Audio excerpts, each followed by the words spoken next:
Assalamualaikum warahmatullahi wabarakatuh. Nama saya Rizky Aprizal, NPM 200107126, Prodi Tadris IPS kelas A. Saya ingin menjawab soal UAS yang nomor 1. Salat sunnah lebih utama di rumah karena pertimbangan rumah lebih tertutup dan lebih menjauhkan seseorang dari sikap ria. Salat sunnah di rumah juga bisa menjadi sebab keberkahan. Rahmat Allah bersama malaikat turun ke dalam rumah.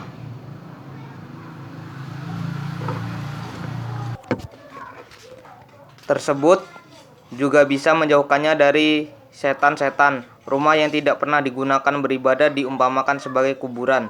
Dengan mendirikan sholat sunnah, seseorang telah menjadikan rumahnya bernilai dan lebih hidup.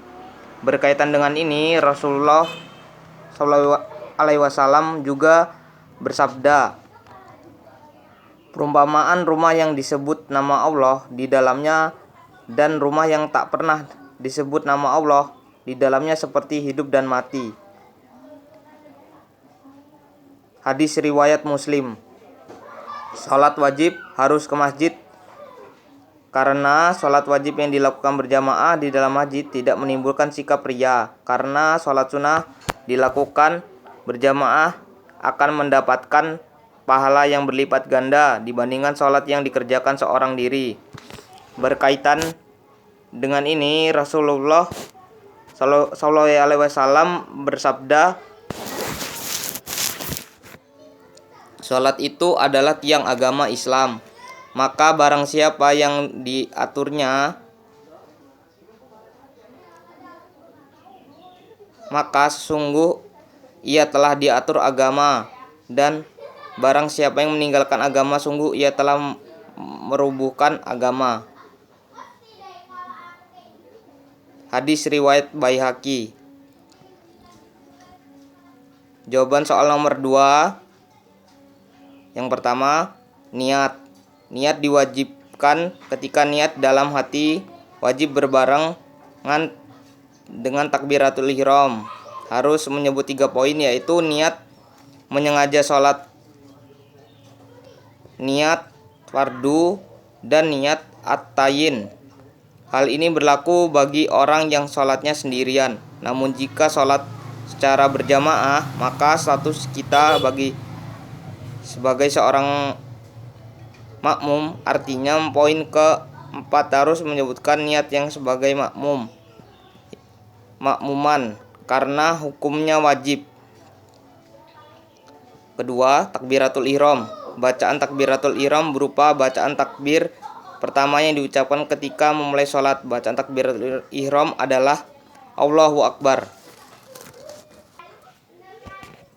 3. Berdiri. Bacaan doa iftitah berisi pujian kepada Allah Subhanahu wa ta'ala.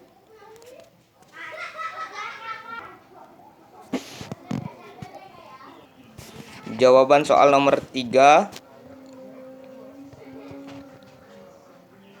Sesungguhnya orang-orang musyrik telah menyibukkan Rasulullah SAW sehingga tidak bisa mengerjakan 4 sholat ketika perang Khandak hingga malam hari telah sangat gelap. Kemudian beliau memerintahkan Bilal untuk melantunkan azan diteruskan iqamah. Maka Rasulullah SAW mengerjakan sholat zuhur, kemudian iqamah lagi, dan beliau mengerjakan sholat asar, kemudian iqamah lagi, dan beliau mengerjakan sholat maghrib, dan kemudian iqamah lagi, beliau mengerjakan sholat isya. Hadis riwayat At-Tirmizi dan An-Nasai.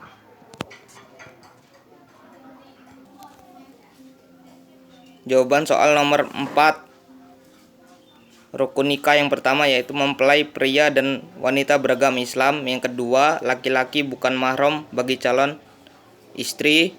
Ketiga, wali akad nikah dari perempuan. 3. Tidak saling ihram.